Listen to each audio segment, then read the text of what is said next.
Hey, Frenchie, I'm so happy to have you here. As we were discussing in the green room, Frenchie is a real testament to how long-term relationships matter in this business. She told me right before we hit record that 2 years ago, actually, she had pitched our podcast. And at the time, we didn't have a content opening that was the right fit, but we did keep her pitch in our database and circled back 2 years later. And here we are. So, Frenchie, welcome to the show. I love it. I love it. I'm so glad to be here. Thank you for having me. Of course, we're thrilled to have you. And I love the way you laid out your case study in your pitch. It was so detailed, so step by step, and easy to digest. So I can't wait for our listeners to hear how you were able to 4x your revenue in 1 year by following this concept that you call staying close to the money, which we'll Yes. we'll have you define in just a moment. But first, we got to start with your Cubicle to CEO story. And you have a really expansive 10 years plus background in working in startups. And some of the startups you all listening may recognize, like The Wing or Newman House. So tell us, what was your final catalyst to create your own startup? I had always kind of had this idea that I was going to start my own business. And I kind of saw what other people were doing. And I was really waiting for my $1 million idea. So I thought that I was going to be a founder in the VC backed founder world. And with that, you need a really good idea, right? Or a really unique idea, a disruptive idea. Everybody wants their ideas to be disruptive. And I kind of just kept waiting for that idea to materialize. And then in 2020, I was still working at the Wing. I had been there for a year and a half at that point, and 2020 was a just challenging year for the world. We all know that. It was also a challenging year for the Wing. And as the year went on, things got more challenging. I ended up getting laid off in the end of June of 2020. So there were two rounds of layoffs. I was part of the second round of layoffs. So I had some time. I had a long window before I actually left, right? So I got laid off, but then it was like my last day was in September. So I had some time to think about it, right? To think about what I really wanted to do. And I had a baby at home. Knew I wanted to have other children. I'd been working from home, and so I couldn't imagine going back into an office. There were so many factors that kind of came together, but the missing piece was my $1 million idea, which still had not materialized. And as I was thinking about it and as I was brainstorming, I was thinking about the Wing and what happens when you have so much investor capital and all of that. And I realized that I really didn't want that. I didn't want that kind of pressure. And that really helped me find my $1 million idea, which was essentially a $1 million bet on myself, right? That my 10 years of experience in startups could help other business owners grow and scale their businesses. And I could take all the mistakes that I'd learned from the businesses I worked for, as well as the fact that I was working for co working spaces. So there were so many more entrepreneurs that I was serving and working with along the way. I kind of learned from all of them, and I came into this space really ready to help people grow their businesses, make more money, and keep it for themselves rather than giving it back to investors. Frenchie, I love your story. There's so many thoughts I want to kind of just like take from even that piece of your journey. The first is it's so interesting because your episode is going to air a couple episodes after the most recent one as of this recording, which is Cody Sanchez's episode on buying boring small businesses. So you guys can go Mm. back and listen to 181 if you're interested. But it's so interesting the dichotomy between when you were, looking to start your own business, you're here thinking, I need proprietary, I need disruptive, I need the $1 million idea, right? And it's funny because the picture she painted for us in that episode was I run away from anything that's VC Right. backed, tech, proprietary, etc. And so I wanted to pull that piece out, particularly because we have listeners in all stages of business who listen to this podcast. And I think for those of you who are listening and maybe haven't fully started your business yet, you may find yourself in the same camp that Frenchie did, where you feel you cannot create or monetize anything until you have this wild, never heard of before idea that's going to shock the world. But I think I think Frenchie's case study and her story today is really going to encourage you that you can start where you are with what you have and take the skills that you already developed in your previous career to monetize immediately. So, anyways, that was just one thing I wanted to Wait, pull can out I just from. take that one step further? Please. I actually sometimes think it doesn't even need to be in your career, right? And I think people, especially women, tend to do a lot of like unpaid labor and that sort of thing, right? Maybe you're excellent at meal planning. Look at Busy Toddler. I mean, she has, I don't know if you know Busy Toddler, but like she has over 1 million followers on Instagram. She teaches parents different kinds of activities that they can do, like to play with their kids and actually educate and, good games for children, right? And that's just something that people take for granted within themselves. When you start to realize that you just have innate skills that other people don't have, there is this opportunity for you. And so, anyway, I just want to take it one step further because part of it can be corporate experience and that can be helpful. But the other piece is like, what do you have as innate skills that you could share with the world? That's such a good point. Life experience often, you're right, is discounted because we do so much in the form of unpaid labor. I Mhm. really like the way you worded that. That's a concept I've talked before about on the show, but not necessarily through that lens of Mhm. looking at, okay, just because you haven't made money from something before doesn't mean that skill isn't valuable. Yeah. And so that is an encouragement, yeah, for you to look at your life experience. And the thing I often ask people who are struggling maybe to come up with an idea for what they could share that's of value in the marketplace is, what are people already going to you for? Like, who are you the Yes. go-to person for in your existing network, in your circle of friends or your family? Because there's often clues that have like pointed us along the way to say, like, you're really good at this, but you may just not realize how good you are at this, right? Totally. Totally. Because it's come so naturally to you. Like, why would you think you were so good at it? You're just like is. Exactly, exactly. Let's get into your case study. So you 4x'd your revenue in 1 year by, like I foreshadowed, by following this concept of staying close to the money. Can you first define what that is for our listeners? Yes, absolutely. So I didn't, it's not like something that in terms of innate skills, it wasn't something that I came in knowing. But as I started to work with more clients and as I started to be in more programs and seeing more questions that were coming in Facebook groups, all those places that we gather information, right? I saw that people were spending so much time on work that didn't really generate any revenue. And they were like so overwhelmed and so frustrated because they feel like they're working all the time and not seeing results. And as I would start working people on breaking down where that time was going, so often we started to notice that it was just really far from the money. And so I was like, okay, we got to get you closer to the money. And just to give a more concrete example of what that looks like, right? I think people shy away a lot, especially, when you're first starting or even in like your first 1 to 2 years, I want to say. People shy away a lot from network marketing, right? Or not like networking and relationships, not network marketing. Yeah, not the industry, Not the the industry. yeah, the skill Relationship of being with marketing. people. Yes.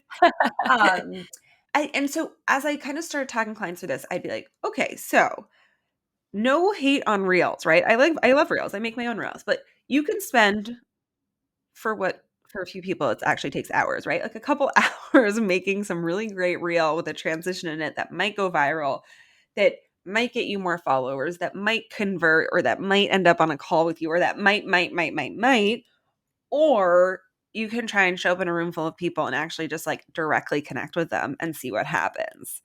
And while one seems like that's what all the successful people are doing, right? It seems like all the successful people, quote unquote, are doing the reels. The people that you see doing that are often like further along and have helped doing that. But when you are kind of at the outset and really starting to figure things out, you have to keep yourself close to the money. And that is the priority. That's the only priority. So I always like to ask myself if I'm looking through a to-do list or something like that, how close is this to the money? And especially when you're short on time, which one of these is closest to the money?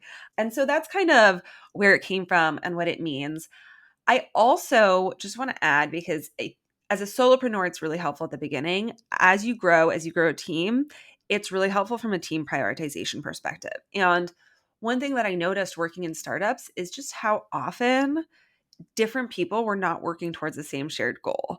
But if you make it really clear that your shared goal is revenue growth, or sometimes your shared goal might be audience growth, right? You need to stay close to the goal, right? And for most of us, that's the money. But you need to stay close to the goal as a team, as a business leader, and you need to let your team know that that's the overall priority so that they can have that information and be empowered to make those choices and decisions.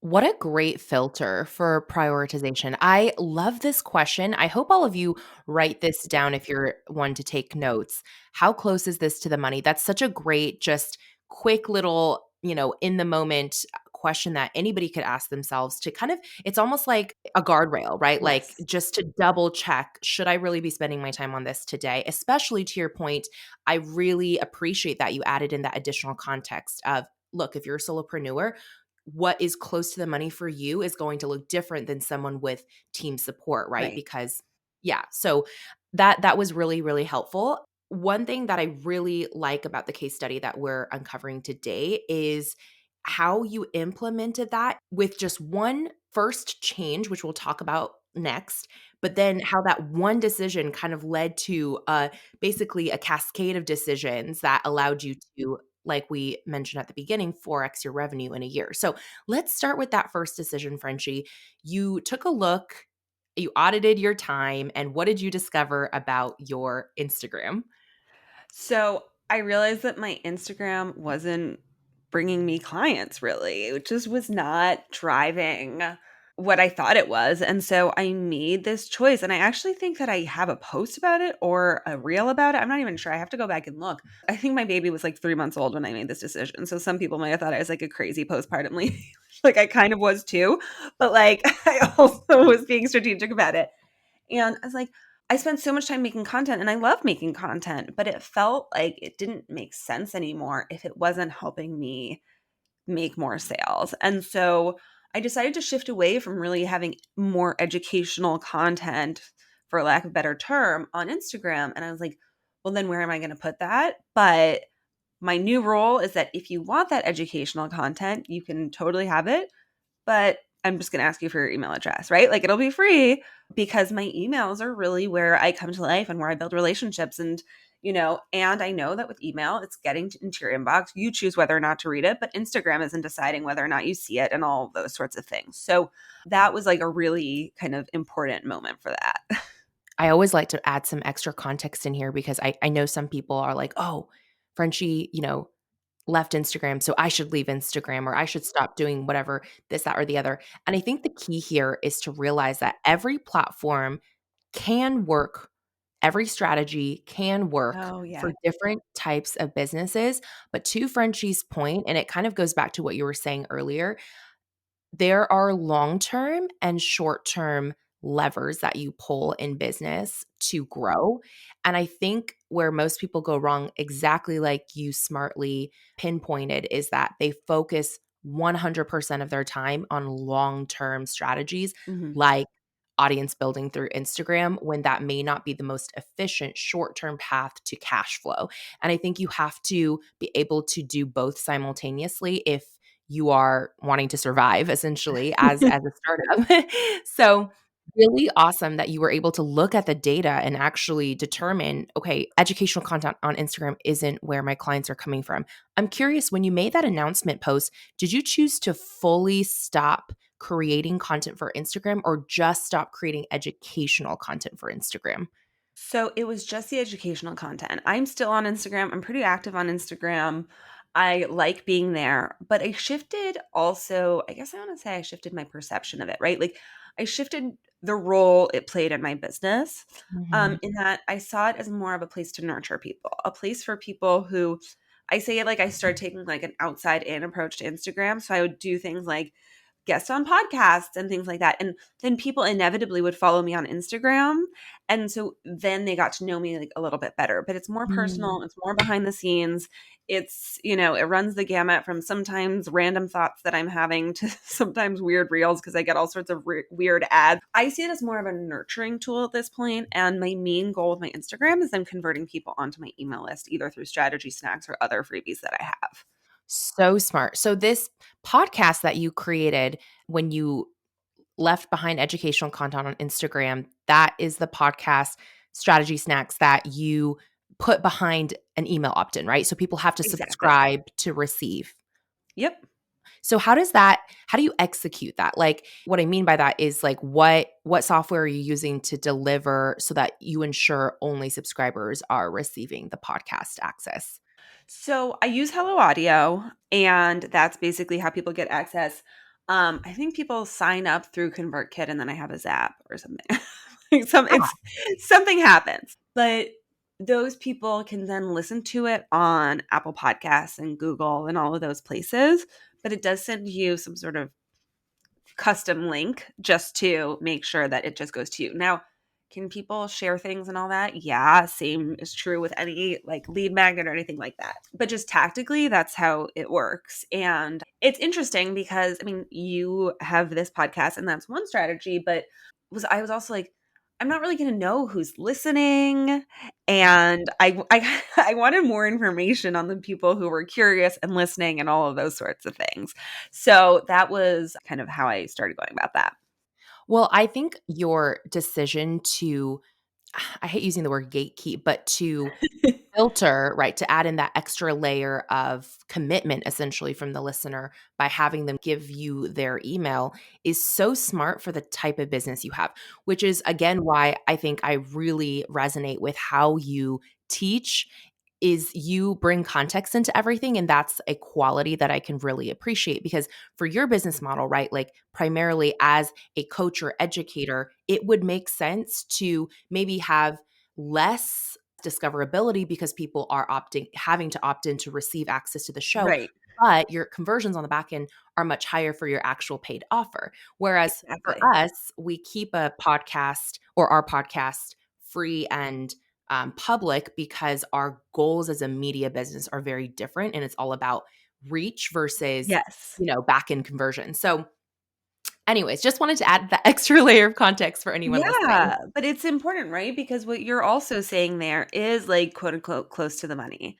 Because it's Mhm. like, how is this in support of that end goal? Like, what role is this playing in that Mhm. process and in that journey? And I think clarifying that is really important. So I feel like this would be a good time to insert your first hot take of the episode, which is this. Podcast guesting, right, is massively powerful visibility.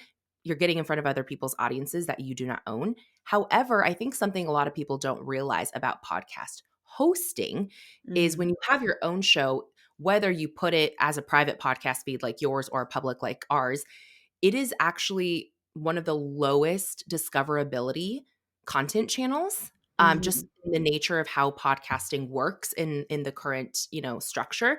So I'm kind of curious about your hot take on this. When you decided to move your educational content away from Instagram, why move it to one of the lowest discoverability content channels? um, a lot of reasons. So one was that I was like, I don't want to make another PDF, right? I mean, and I know that sounds lazy. I don't know what that sounds like, but I was like, I mean, I don't want to download another PDF. I don't want to make another PDF, all of those things. I also felt like it was really about the landing page at that point, which is slightly different than looking for discoverability like in the podcast app or something like that. Um and so those were some of the things, but then I also know, and you know this better than I do, like podcasting is a lot of time and a lot of work and a lot of everything. And so I also, as I mentioned, had a really small baby at the time. And I was like, you know what? Strategy Snacks is going to be 5 to 10 minute episodes because that's all I have time for.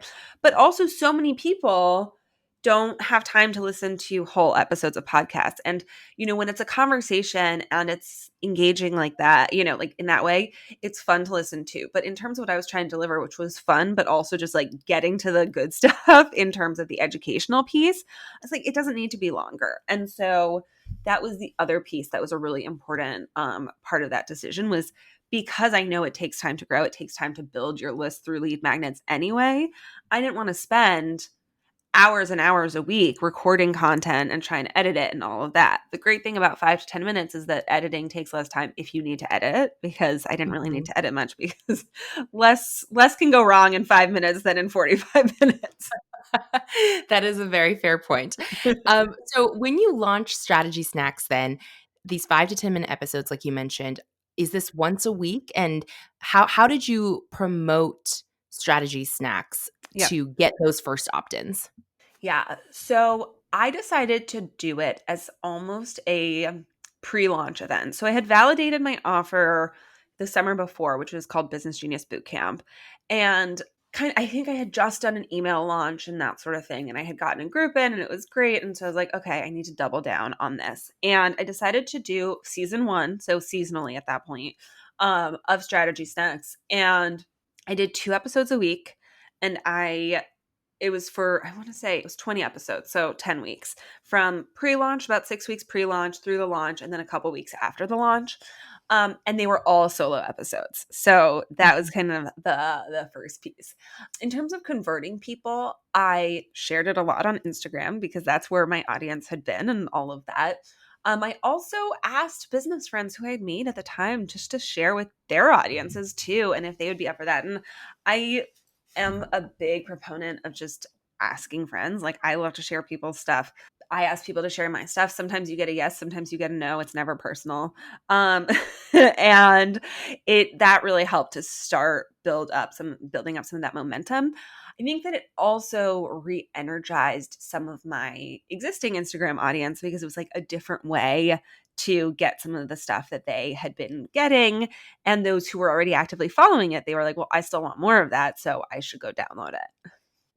Absolutely, and it's so convenient. I think that's the thing that I love most about being a podcast listener is unlike content on social that can get just so lost in the feed, even if you save it, like how many of us really go back to our saved posts and Yeah. actually look through those, right? Having something in a sequential order in a podcast feed and knowing exactly what episodes you've played and which ones you haven't listened to and Yeah. being able to take that with you on the go, distraction free when your eyes can't be like sitting and watching something, I think is massively, understated in terms of the value of the experience.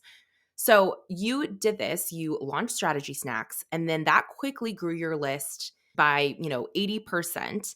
And from that increase in audience momentum, you then did your next thing in your decision tracking process to stay close to the money. So what was that?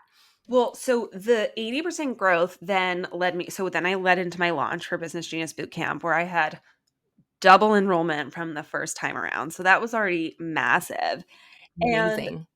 as I saw that kind of, dynamic was working, right? Strategy Snacks into Business Genius Bootcamp, I was like, well, now Strategy Snacks needs to get in front of more people. Like, how do I get in front of more people? And so as I was planning out the following launch, I decided to bring in guests to Strategy Snacks. And I decided that my hypothesis, which was kind of an educated guess, right, was if I bring in more guests, I'll ask them to share with their audiences.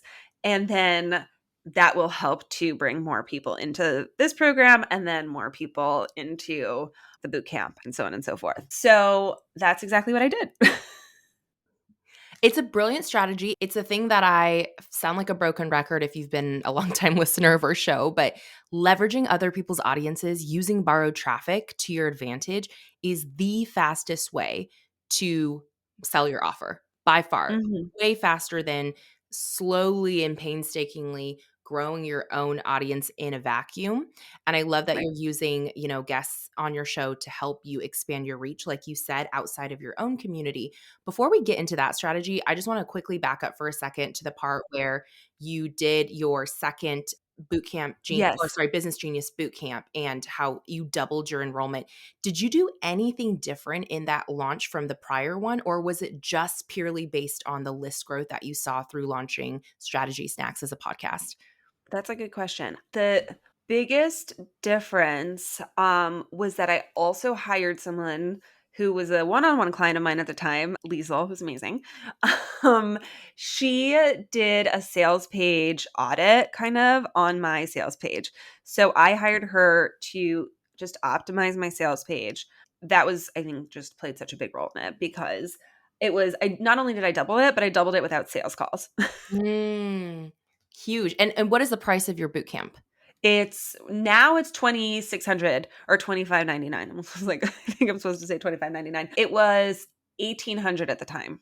Oh, okay. So that's actually, I'm really glad I asked that question. I almost didn't because I wasn't sure how relevant it was to the case study, but I actually think it's highly relevant because to your point, that is like a higher priced done with Yes. you or DIY type of experience. And when most people think of boot camps, I think they tend to think of high volume, low ticket offers like under 100. Yeah. So that's really interesting to know. And this is a little piece that, again, I'm going to dig a little deeper before we continue on Yeah, yeah, yeah. with the guesting strategy. So you hired Liesel to optimize your sales page. Was that a decision that you made through the lens of staying close to the money? Because I'm sure that was a bigger investment that you had to make, right? Yes, absolutely. So it was, but at that point, I had kind of thought of it this way. So in the first launch, it had gone well. Not only had it gone well, but then the people who were in it loved it. 70% of them then continued on with me one on one for another 4 or 5 months.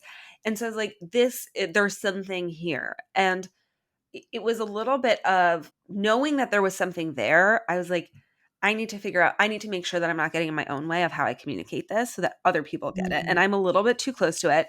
I am a good writer, but I'm not a strategic writer, right? And there's a difference Mhm. between being a good writer and knowing how to write good sales copy.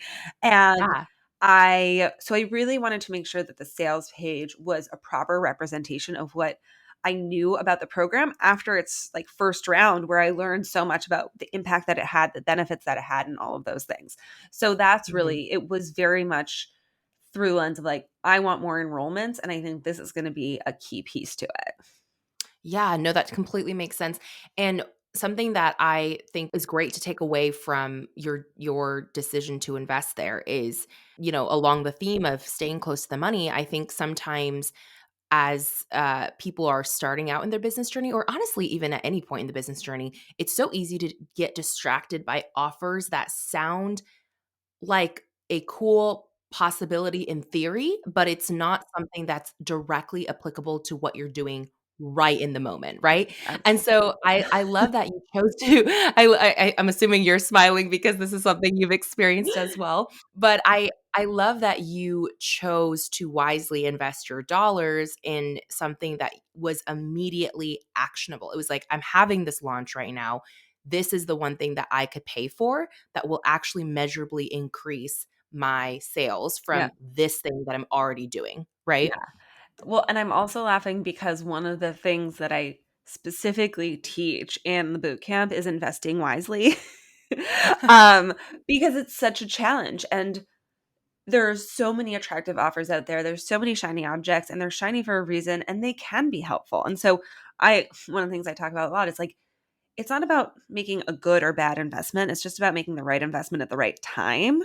And Mhm. that's a nuance that is difficult sometimes, because what I find sometimes is like people will invest to then, and they'll build their strategy around the investments that they've made rather than building their strategy and investing accordingly. Oh my god, yes. Okay. Again, I have never phrased it in that way, but you have captured exactly that principle that I want everybody to soak in. Do not purchase something and then go, "Okay, let me see how I can fit my business model around like whatever Yeah. it is I purchased." You are the CEO of your business and you have to lead with that clarity and look at the available opportunities or investments available to you and say, okay, which one best supports my bigger goal, my biggest priority? So, yes, yes, yes, Frenchie, I could not applaud that enough. All right, so we've gone over two decisions that you made to stay closer to the money already. Number one was leaving your educational content off of Instagram, moving it to a podcast, Strategy Snacks, that people have to subscribe to receive access to. And then Mhm. number two is now hiring Liesel to help you with your sales copy for this launch of Business Genius Bootcamp. Now, number three, you mentioned, okay, now you're trying to get more people top of funnel into Strategy Snacks. So you brought on guests. My question to you is, did you require every guest who came on your show to share as a part of their agreement to be on your show? Or did you kind of leave that more open ended? Oh, good question. When I first started, I said, my only requirement is that you share on social. So I didn't ask for a space in their emails. And I said stories are fine, right? I didn't say it has to be a grid. So, and I said it can be as simple as resharing my post with a Yep. link. So I tried to make it as low kind of demand as possible, because Yeah. I was trying to bring in people with significantly larger audiences than I have or and had. I wanted it to be a reasonable demand, and everybody agreed to it because I mean, resharing into your stories is typically a pretty easy thing to do. Not for everyone, but for the people that I was working with, yes. I think it's different Yeah. when you have like influencers who are getting paid by brands and that sort of thing. But for the people who I was reaching out to, resharing to stories was doable.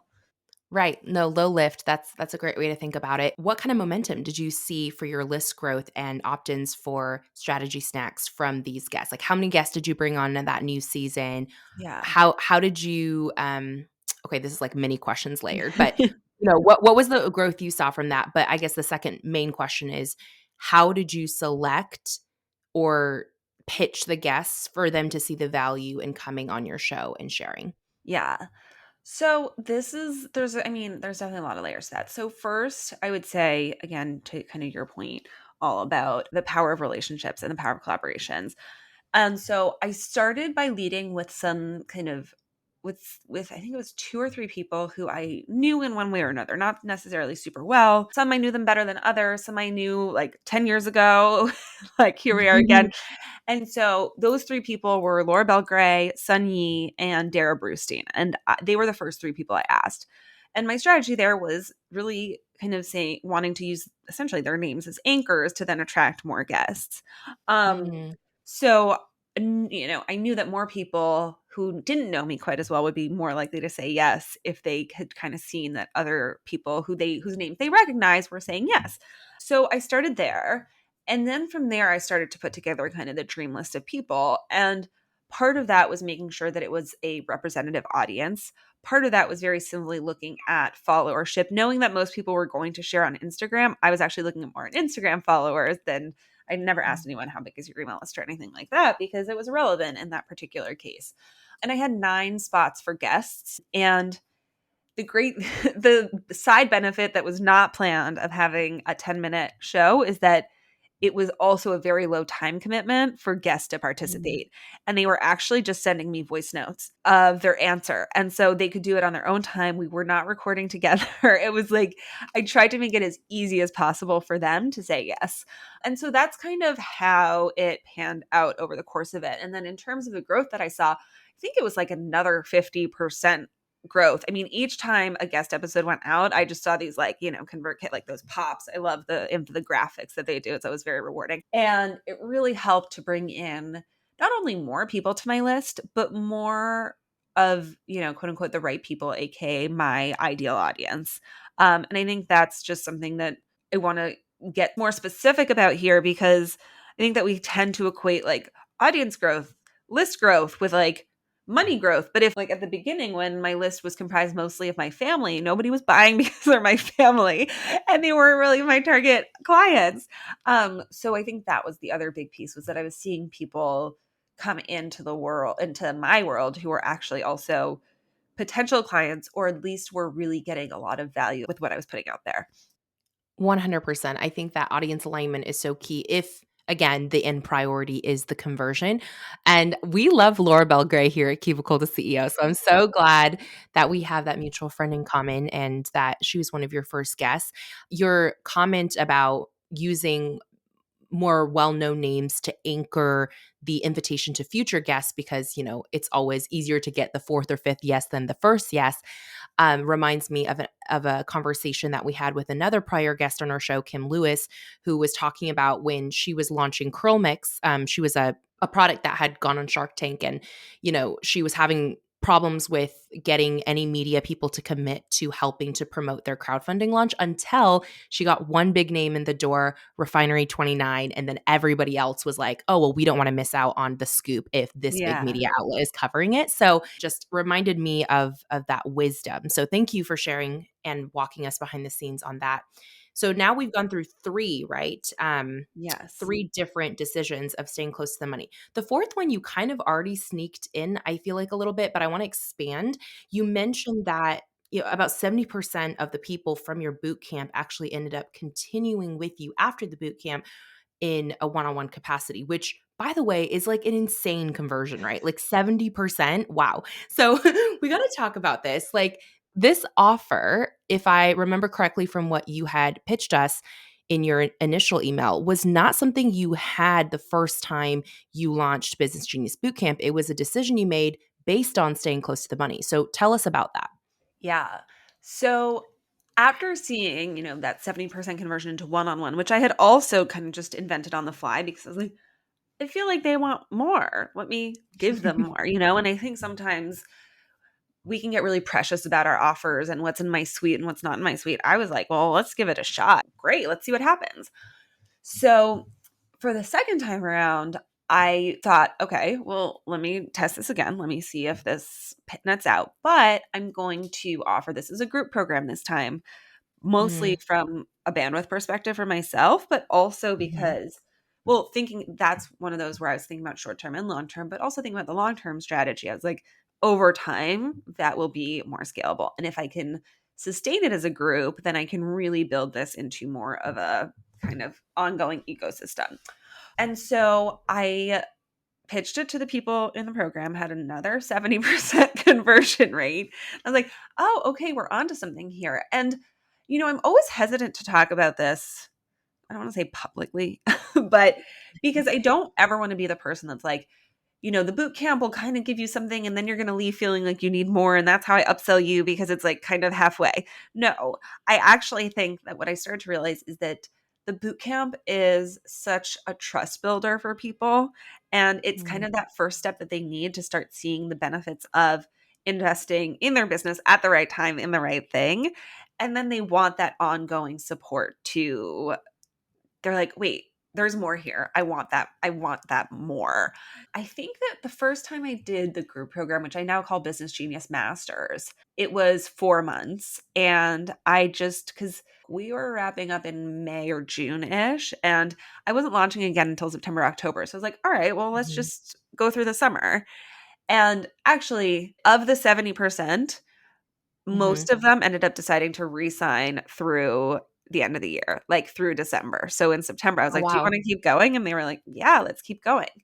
And I think that a big part of that is that I started to think about how the programs supported each other, right? And so the boot Mhm, camp, now I think about it, the boot camp is about like planning it being your business. It's giving you the tools to really get strategic about your business growth and get the clarity you need to break through plateaus, make those transitions that you want to make.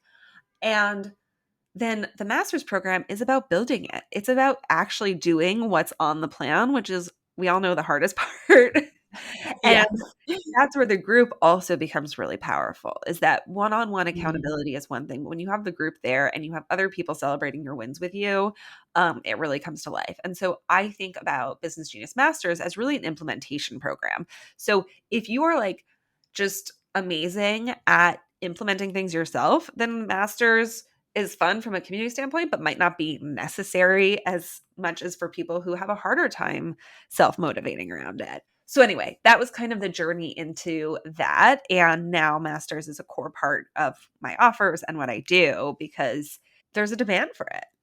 Yeah, I and it's so wise that you listened and you looked for clues of, okay, what would be the next natural ascension plan, right? For Yeah. someone who's already had this amazing experience and transformation with me, what could I do to further support them? And I think that's a question that a lot of entrepreneurs don't ask themselves is when they're creating new offers, they're usually siloing things, right? It's like, oh, I have this great idea over here and this great idea over here, but the two ideas don't always connect and you're kind of having to market and acquire two different customers into your ecosystem that way. Whereas for you, I think the genius piece of what you shared that I want to pull out for our listeners is you're not having to re-find new people Right. for this master's program, right? It's like your existing customers are always going to be easier to upsell than to convert a stranger into a first time customer. So you're just extending their lifetime value or spend with you by upselling them into masters. Exactly. Exactly. And how much is masters, by the way? Masters is $7,200. Okay, that's awesome. And that's So, for 6 months. okay, perfect. So it's like a little more than two times their initial investment in boot camp, Yes. right? Okay. And the interesting thing is that I asked a couple people who did convert. I was like, "Would you have just bought right into masters?" And they were like, "No, I would have been just I would never have let myself spend that much, right?" Yeah. And they were like, "But then I started to see the benefits and I started to see how my business was already changing quickly and how I felt about my business was changing quickly, which I think is a really important piece of it." Then I felt like, "Okay, this makes sense." And they felt safer doing it. Yeah. No, that makes complete sense. It's like once they've already seen what's possible and they know they like your teaching style, your coaching style, it's so much easier for them to give a bigger full-bodied yes, right? Exactly. So the last, I guess, piece of this case study is around one more decision that you made with increasing the price to again stay closer to the money. So the first time you launched Masters in conjunction with Business Genius Bootcamp, that did well, and then you launched it again and increased the prices. Did you double the price? Is that what? No. So I think the price of the boot camp, I'm trying to remember exactly. I think it was like 1,300 the first time, Hmm. 1,800 the second time. And Hmm. I'll say this, I am obsessed with I always do revenue road mapping, right? I'm not a financial person, but I always kind of just look at how many of each offer do I need to sell at which price to get there. So I Right. already had in my head that I wanted to get to $2,600 just so Hmm. that I was hitting my goals. And so I was like, let's take the slow road there. So like I said, 1,300, 1,800, then 2,200, and then now it's at 2,599. And Mm-hmm. basically now it's going to stay there for a little bit, because it makes sense. I think that more than that for a 4-week program is hard for people to really wrap their heads around, and all of those things. But yes, and then as demand goes up, I was like, all right, more like more people want this. So it made sense, but that was my target price for this year. And so I wanted to make sure that I was kind of like gearing up to that and seeing if people were Hmm. still converting, right? Yeah. Thank you, by the way, for sharing that incremental ladder breakdown of how you jump the price each time. I know our listeners are probably wondering the same thing I am, which is what do you look for outside of just more demand, which will naturally come as your audience grows through the other strategies that we talked about today? Other than that, what else are you looking for when you know it's the right time to bump up the price again?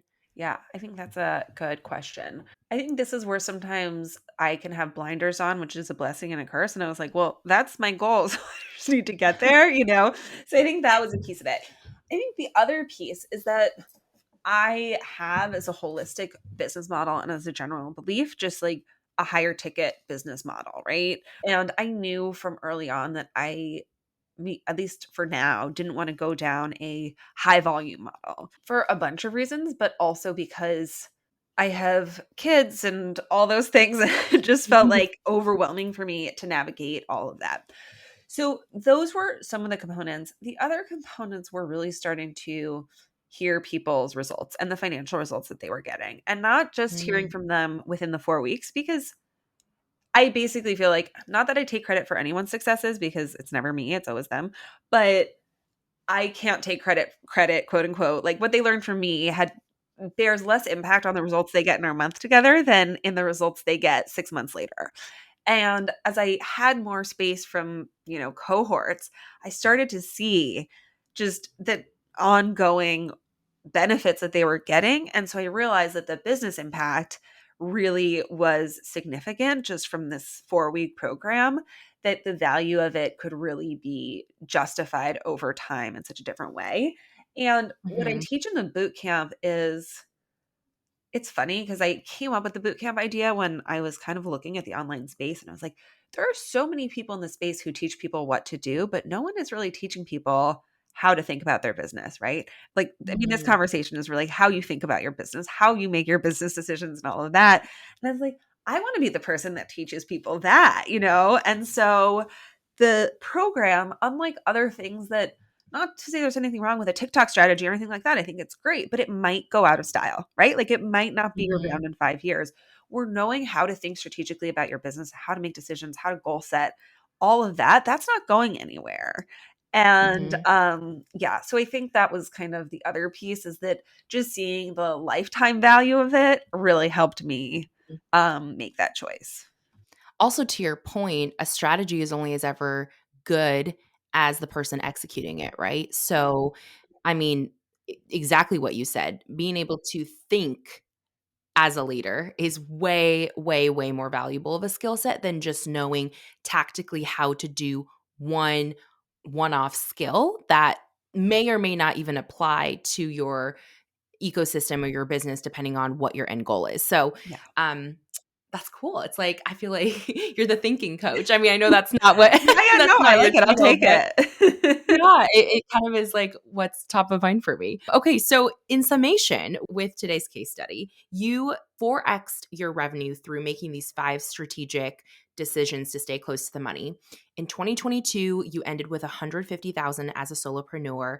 In 2023, you're already on track and projected to end the year around 375,000. Is that right? Yes, that's right. That's amazing year over year growth, especially as a solopreneur.